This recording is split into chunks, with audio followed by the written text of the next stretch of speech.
આપણે સરેરાશ વેગ, તત્કાલીન વેગ, પ્રવેગ આ બધા જે ટોપિકો છે એની આપણે ચર્ચા કરેલી છે અને આ જે ટોપિક છે એમાં આપણે ખાસ કરી સાપેક્ષ વેગ છે એની વાત કરશું। પહેલા તો જે શબ્દ છે એના ઉપરથી જ તમને થોડો ઘણો છે અંદાજ આવી જવો જોઈએ કે આ વસ્તુ છે શું સમજાવવા માંગે છે। સાપેક્ષ વેગ એટલે શું? તો કે માની લો કોઈ વસ્તુ છે ગતિ કરે છે, એની પેરેલલ એટલે કે એની સમાંતર બીજી કોઈ વસ્તુ છે ગતિ કરે છે, તો જ્યારે બંને વસ્તુ એકી સાથે ગતિ કરતી હોય, તમારે કોઈ પણ એક વસ્તુની ઝડપ અથવા તો વેગ વિશે વાત કરવી હોય તો ત્યારે એના રેફરન્સ તરીકે બીજી વસ્તુની ઝડપ અથવા તો વેગ લેવા પડે। તો ત્યારે આપણે પદાર્થનો વેગ છે એ વ્યાખ્યાયિત કરી શકાય કે a ની સાપેક્ષે b નો વેગ કે b ની સાપેક્ષે a નો વેગ। જેમ કે માની લો કે કોઈ બે ટ્રેન છે, એક ટ્રેન A અને એક ટ્રેન B, આ બંને પેરેલલ એકબીજાની સાપેક્ષે છે ગતિ કરે છે।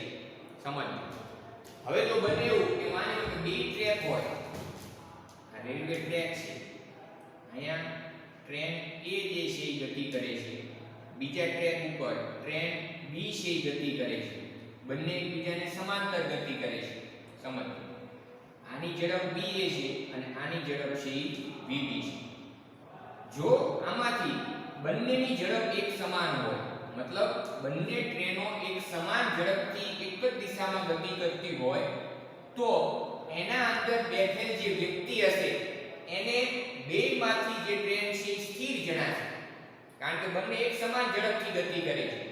કોઈ અન્ય અવલોકનકાર છે કે જે ટ્રેનનું અવલોકન બહારથી એટલે કે પ્લેટફોર્મથી કરે છે, તો એને પણ એ ટ્રેન છે બંને એક સમાન ઝડપથી ગતિ કરતી દેખાશે।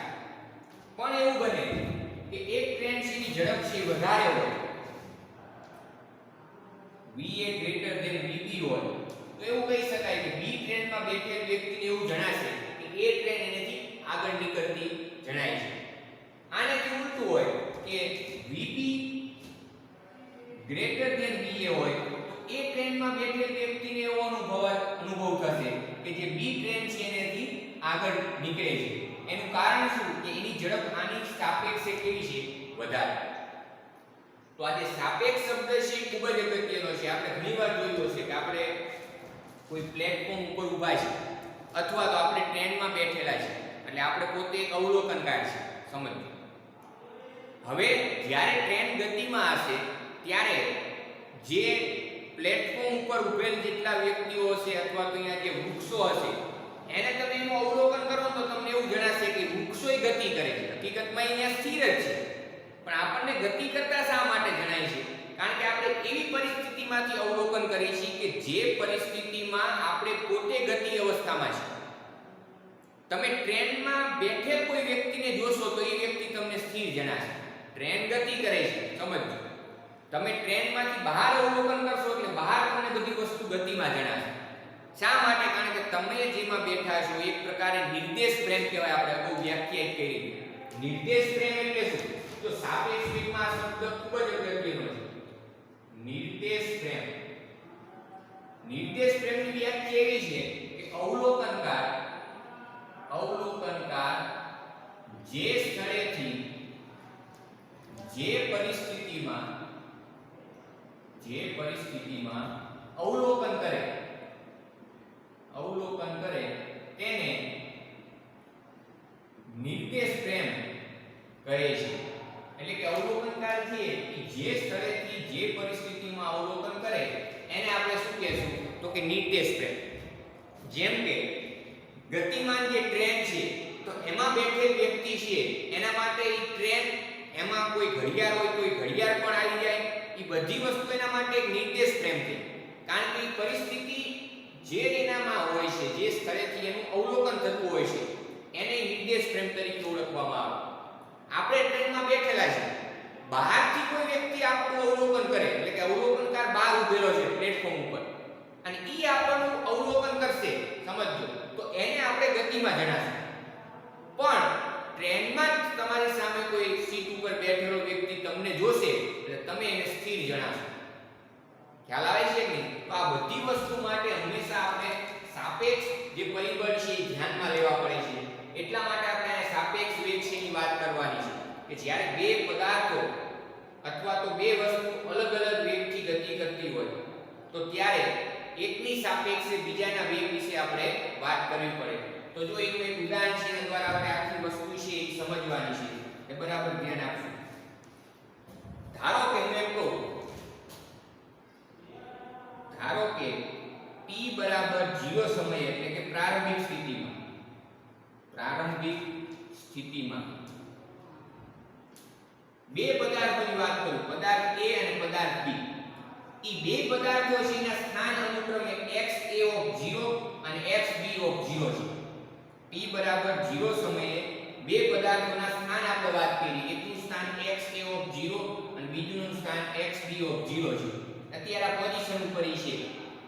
હવે શું થાય છે કે ધારો કે સમય આગળ પસાર થાય છે કે t બરાબર t સમયે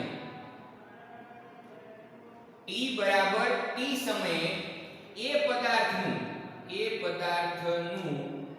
નવું સ્થાન, સમજો, એ પદાર્થનું નવું સ્થાન xa છે અને b પદાર્થનું નવું સ્થાન xb છે. એટલે એનો મતલબ શું કે સમય આગળ પસાર થયો એટલે હવે બંને પદાર્થે સ્થાનાંતર કર્યું. a નું પ્રારંભિક સ્થાન આ છે xa. સમય t બરાબર t થયો, સમય આગળ વધ્યો એટલે હવે એનું નવું સ્થાન શું થઈ ગયું તો કે આ પદાર્થ અહીંયાથી ગતિ કરીને અહીંયા પહોંચી ગયો. અત્યારે xb0 સમજો, xb0 એટલે શું તો કે જે b પદાર્થ છે કે જેનો વેગ vb છે અને આનો વેગ va છે. સિમ્પલ.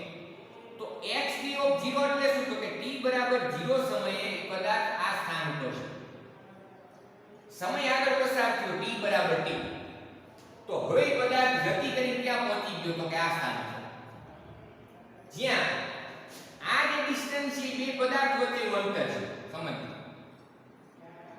a અને b પદાર્થો એક જ દિશામાં ગતિ કરે છે તો એમની વચ્ચેનું ડિસ્ટન્સ છે. ખ્યાલ આવે છે કે નહીં? v અને vb શું છે તો કે બંને પદાર્થોના વેગ છે, કે બંને પદાર્થો એટલા વેગથી ગતિ કરે છે.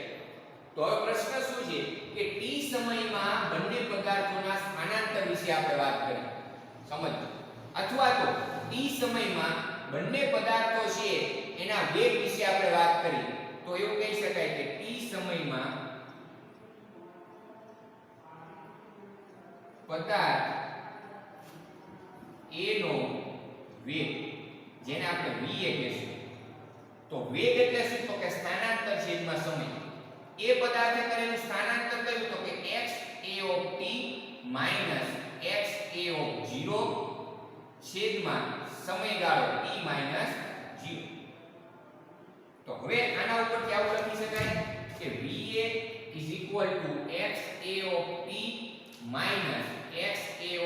xa છેદમાં t. t ને સામે મલ્ટીપ્લાય કરી નાખીએ એટલે આપણે આવું મળશે xa xa va t. અહીંયા va એટલે શું તો કે એ પદાર્થનો વેગ, આ -1 પદ સામે લીધી એટલે આવું મળ્યું xa બરાબર xa va t.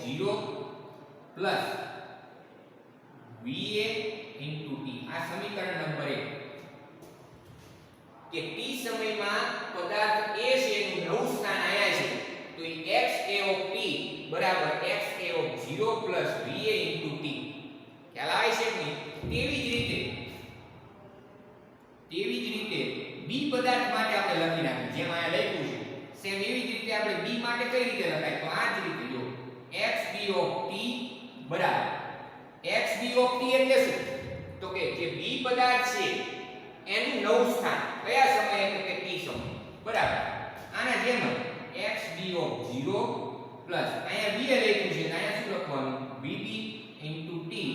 આ સમીકરણ નંબર 2. તો હવે t સમયમાં બે પદાર્થોના સ્થાનમાં થતો ફેરફાર એટલે કે બે પદાર્થો છે એનું સાપેક્ષ સ્થાન આપણે વાત કરી કે a ની સાપેક્ષે b નું સ્થાન. જો હવે શબ્દ આવશે સાપેક્ષ, ખ્યાલ આવે છે કે b ની સાપેક્ષે a ની સાપેક્ષે b પદાર્થ છે કેટલો આગળ છે આપણે કેવું છે.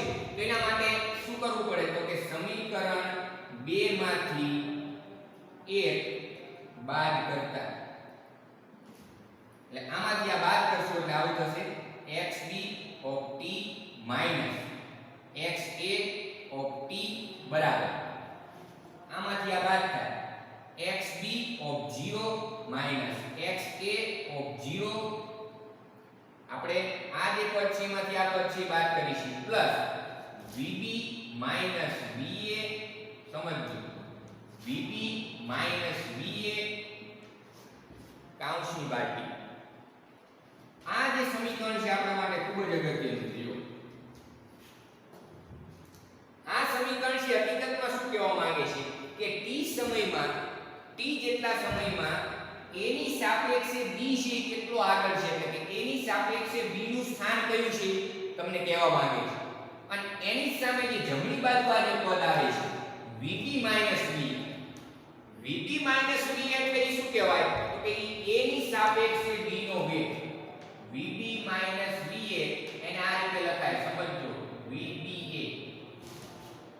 આનો મતલબ શું થાય તો એનો મતલબ જો આ લખું છું a ની સાપેક્ષે b નો વેગ, vb minus va એટલે a ની સાપેક્ષે કોનો વેગ, b નો વેગ. ખ્યાલ આવે છે કે xb of t minus xa of t એનો મતલબ એવો થાય કે આ x એ સ્થાન દર્શાવે. ખ્યાલ આવે છે કે a ની સાપેક્ષે b નું સ્થાન કયું, સમજો. હવે આના ઉપરથી આપણે એના થોડા કિસ્સાઓ વિશેની વાત કરશું. એ પહેલા હજી હું અહીં આવું લખું, માની લો કે VAB, તો આનો મતલબ શું થાય, જેમાં અહીં લખ્યું ને આપણે VBA, તો એનો મતલબ એવો થાય કે A ની અહીંયાથી બોલવાનું A ની સાપેક્ષે B નો વેગ. તો VAB એટલે શું તો કે B ની સાપેક્ષે આ જે A છે એનો વેગ, એટલે કે VAB બરાબર શું થાય તો કે VA minus V. તમે આ બે સમીકરણ છે ધ્યાનથી જુઓ.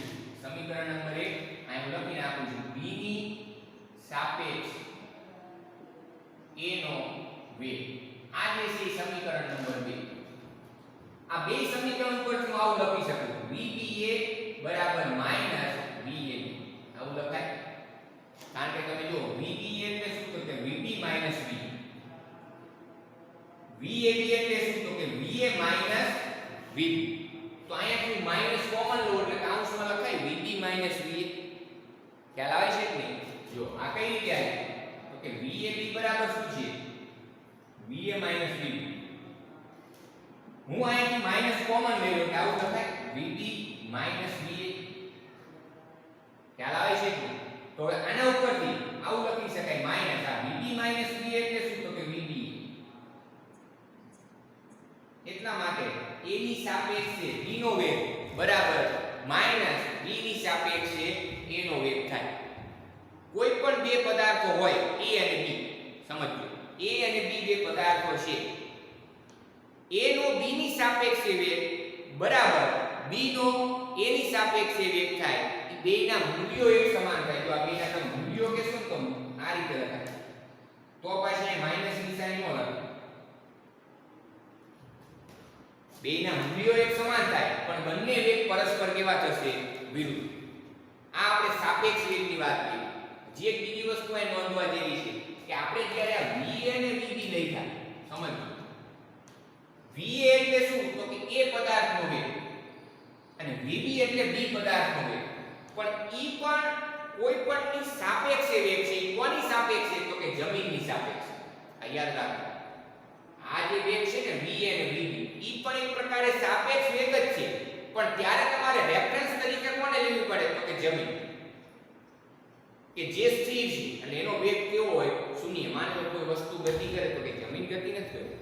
કોઈ રોડ છે એના ઉપર કાર ગતિ કરે છે તો ઈ કાર એક પદાર્થ થયો આપણા માટે, જેમ કે A છે, અને એનો જે વેગ છે એ કોની સાપેક્ષે હોય તો કે જમીનની સાપેક્ષે. અને જમીનનો વેગ કેટલો હોય તો કે 0. આ યાદ રાખો.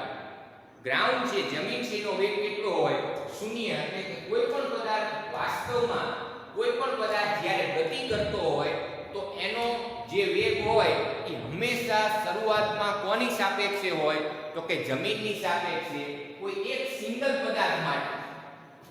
પછી જ્યારે બે પદાર્થો ગતિ કરતા હોય તો એ બે પદાર્થોના વેગ એકબીજાની સાપેક્ષે તમે કહી શકો.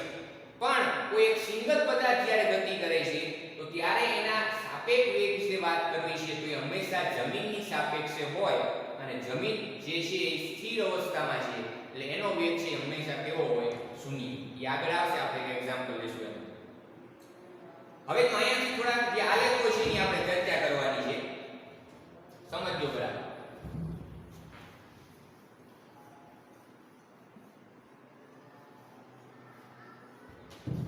જે અલગ અલગ પદાર્થો છે એના માટે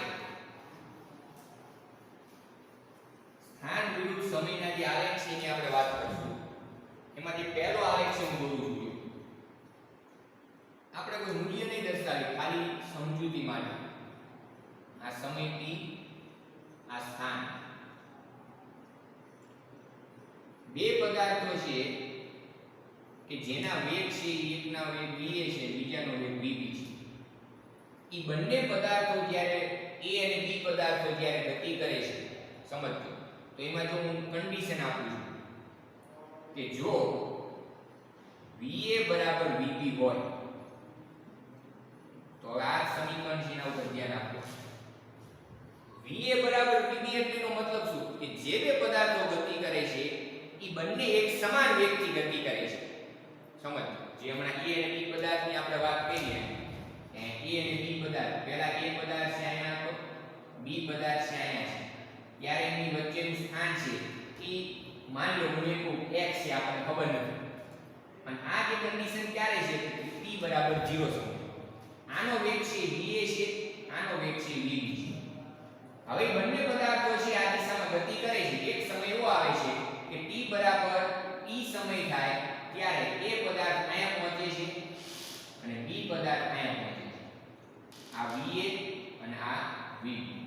ત્યારે એની વચ્ચેનું સ્થાન x જેટલું જ છે. એ ક્યારે શક્ય બને? સમજો કે જ્યારે બંને પદાર્થના વેગ કેવા હોય? એક સમાન. જો va બરાબર vb હોય તો તમે આમાં કિંમત મૂકો.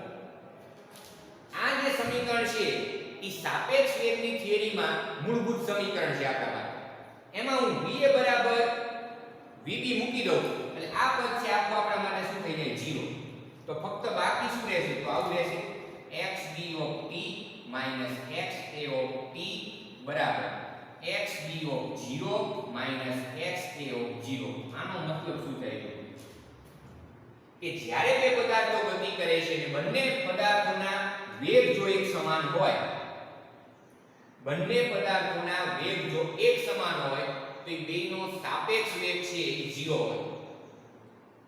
va બરાબર vb હોય તો અહીં તમે જો va બરાબર vb મૂકી દેશો એટલે આ પદ 0 થઈ જાય. એટલા માટે એવું કહેવાય કે આ કન્ડિશનમાં vba બરાબર 0 થાય અને vab બરાબર શું થાય? 0. એટલે કે બંને પદાર્થો છે ના એકબીજાની સાપેક્ષે વેગ 0 ક્યારે થાય? કે જ્યારે બંને પદાર્થો એક સમાન વેગથી ગતિ કરતા હોય. અને એવી સ્થિતિમાં ઈ પદાર્થો જ્યાં સુધી ગતિ કરશે ત્યાં સુધી બંને પદાર્થો વચ્ચેના ડિસ્ટન્સ એક જળવાઈ રહેશે. સમજો કે માની લો કે આ a અને b એ અહીંયાથી ગતિની શરૂઆત કરી તો આ જે અંતર છે બંને વચ્ચેનું અંતર છે. ખ્યાલ આવે છે ને? આ બંને વચ્ચેનું શું થયું? અંતર. કે આ કાર a છે આ દિશામાં ગતિ કરે છે, કાર b છે આ દિશામાં ગતિ કરે છે. તો કોઈ પણ સમયે આ બંને વચ્ચેનું જે અંતર હોય, બંને માની લો એક જ રોડ ઉપર ગતિ કરે છે, એક આ પટ્ટામાં છે, એક આ પટ્ટામાં. તો જો બંનેના વેગ એક સમાન જ હોય, બંનેની ઝડપ એક સમાન જ હોય તો હંમેશા કોઈ પણ સમયે બંને વચ્ચેનું જે ડિસ્ટન્સ છે ડિસ્ટન્સ બદલાશે નહીં. આ ઈ વસ્તુ સમજાવે કે પ્રારંભમાં જ્યારે એને ગતિની શરૂઆત કરી ત્યારે બંને વચ્ચેનું જે અંતર હતું કાર a અને કાર b, એમની વચ્ચેનું જે અંતર હતું ઈ સતત જળવાઈ રહેશે. શા માટે? કારણ કે બંનેના વેગ કેવા છે? એક સમાન. એક બીજું ઉદાહરણ આપું. તમારા બુકમાં મૂલ્યો આપેલા છે પણ આપણે ફક્ત જે છે ઈ કન્સેપ્ટ છે આપણે સમજવાનું. જો એક બીજું ઉદાહરણ આપું કે જો va ગ્રેટર ધેન vb હોય, એનો મતલબ આનો જે વેગ છે કરતા વધારે, માની લો કે બી કાર છે ગતિ કરે છે એની પાછળ એ કાર આવે છે, એ કારની ઝડપ છે બી કાર કરતા વધારે છે, તો સ્વાભાવિક છે કે એક સમય એવો આવશે કે જે એ કાર છે એ બી ને ઓવરટેક કરશે. ખ્યાલ આવે છે કે એ જે કાર છે એ બી ને ઓવરટેક કરશે, અને જ્યારે એ ઓવરટેક કરશે ત્યારે એક સમય એવો પણ વિચારવાનો થાય કે જ્યારે એ અને બી એકબીજાને ઓવરટેક કરે તો એક સમય એવો આવશે કે એક સમયે બંને એકબીજા સાથે ગતિ કરતા હશે, એટલે એકબીજા સાથે ભેગા થશે, પછી એક આ બાજુ ગતિ કરશે ને એક પાછળ રહી જશે. તો એનો મતલબ એવો થયો કે એ સમય માટે બેના વેગ કેવા થાય? એક સરખા. જ્યારે બંને એકબીજાને ઓવરટેક કરે છે ત્યારે ખ્યાલ આવે છે કે નહીં? તો જો VA ગ્રેટર ધેન VB હોય તો એનો જે કંઈક આલેખ દોરવાનો થાય એ આલેખ છે એનો આકાર આપણે આ રીતે વિચારી શકીએ. સમજો, આ A છે, આ B છે, આ બંનેનું છેદન બિંદુ શું દર્શાવે છે કે ઈ સમયે બંને એકબીજાએ ભેગા થશે. ઈ સમય માની લો કોઈ પણ હોય 4 સેકન્ડ, કે અહીંયાથી બંને ગતિની શરૂઆત કરી, એનો વેગ છે હું એમ કહું કે VA જે છે એ 30 મીટર પ્રતિ સેકન્ડ છે ઉદાહરણ તરીકે, અને VB છે એ 20 મીટર પ્રતિ સેકન્ડ છે. તો t બરાબર આજે 4 સેકન્ડ જેટલો સમય થાય ત્યારે બંને પદાર્થ એકબીજાને ઓવરટેક કરશે. એટલે આ જે બિંદુ છે એ ઓવરટેકિંગ પોઈન્ટ તરીકે ઓળખાય. આનો બુકમાં વધારે ઉલ્લેખ નથી, પણ બુકમાં જો આલેખ આપેલો છે એમાં આ જે બિંદુ છે એને ઓવરટેકિંગ પોઈન્ટ કહેવાય, કે ત્યાંથી બંને ઓવરટેક થશે, પછી એ જે છે આગળ નીકળી જશે, બી પાછળ રહી જશે. શા માટે? કારણ કે એની ઝડપ છે બી કરતા કેવી છે? વધારે. આને ઉલટું હોય કે બંને પરસ્પર વિરુદ્ધ દિશામાં ગતિ કરે છે.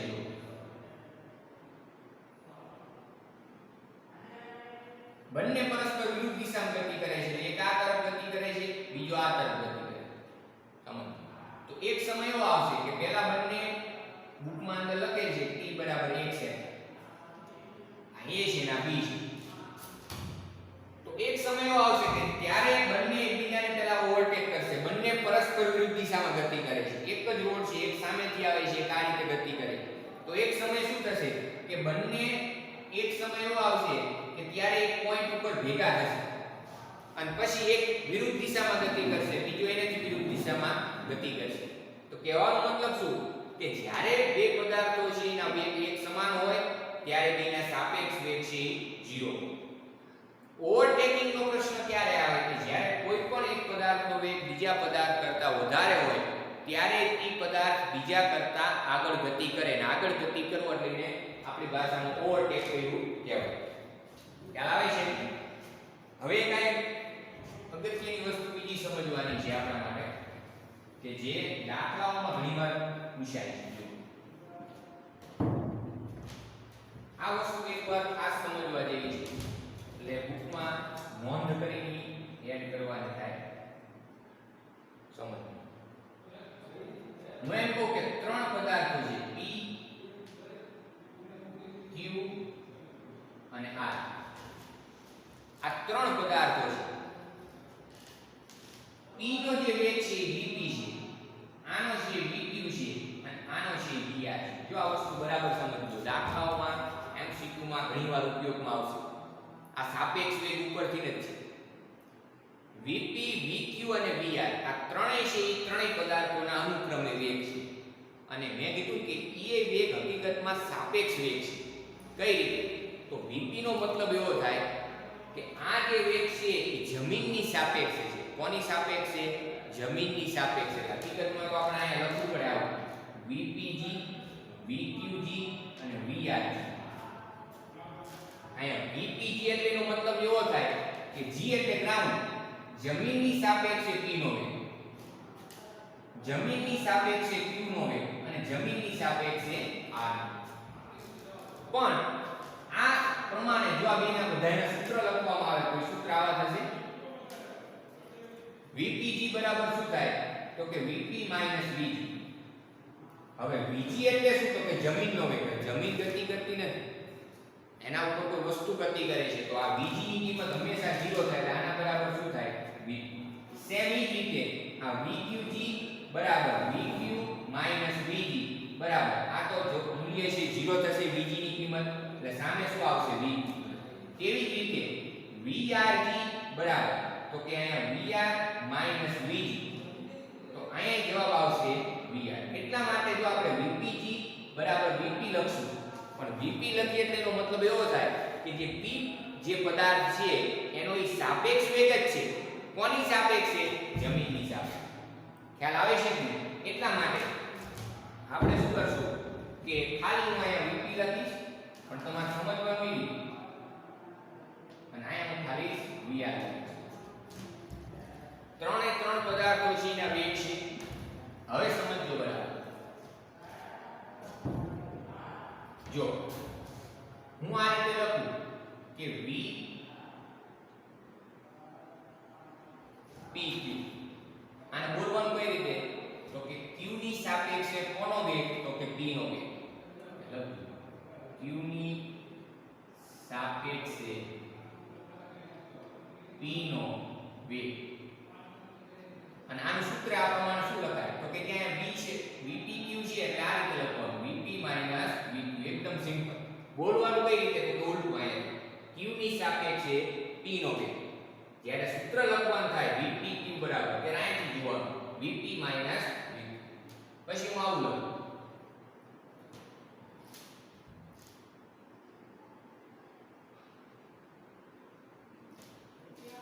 હવે આવું VPR એટલે શું તો કે R ની સાપેક્ષે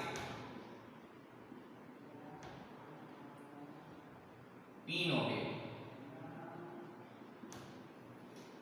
એનું સૂત્ર શું થાય કે VP VR. માની લો તમને કોઈ રકમ છે મેં એવું કહી દીધું હોય કે ત્રણ કાર છે અથવા તો ત્રણ અલગ અલગ વાહન છે એક સાયકલ છે એક મોટરસાયકલ છે એક કાર છે. આ સાયકલ આ બાઇક અને આ કાર આ ત્રણ વસ્તુ છે આપેલી છે. ત્રણેયના વેગ આપેલા છે સાયકલનો બાઇકનો વેગ આ કારનો વેગ.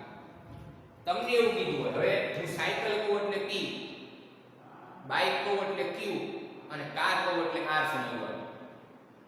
સમજો મેં આ લખ્યું VPQ એટલે આનો મતલબ શું થાય તો કે બાઇક ની સાપેક્ષે કોનો વેગ સાયકલનો. બાઇક એટલે Q એની સાપેક્ષે સાયકલનો વેગ તમને આપેલો છે. પછી VPR એટલે શું તો કે કારની સાપેક્ષે સાયકલનો વેગ. એટલે કે કાર જે ગતિ કરે છે એની સાપેક્ષે સાયકલ કેટલી ઝડપથી ગતિ કરે છે એ આપેલું છે. તો તમે કારનો બાઇકની સાપેક્ષે વેગ અથવા તો બાઇકનો કારની સાપેક્ષે વેગ શોધી શકો. સમજો ફરી કે તમને ત્રણ વસ્તુ છે ગતિ કરે છે એવું કીધું છે સાયકલ બાઇક અને કાર. એમાં તમને આ જે સાયકલ જે છે એનો આ બેની સાપેક્ષે વેગ આપી દીધો છે રકમમાં કે બાઇકની સાપેક્ષે વેગ અને કારની સાપેક્ષે સાયકલનો વેગ આપી દીધો છે. તો તમે શું મેળવી શકો તો કે આ જે બે બાઇક અને કાર છે બંનેના એકબીજાની સાપેક્ષે વેગ શોધી શકો.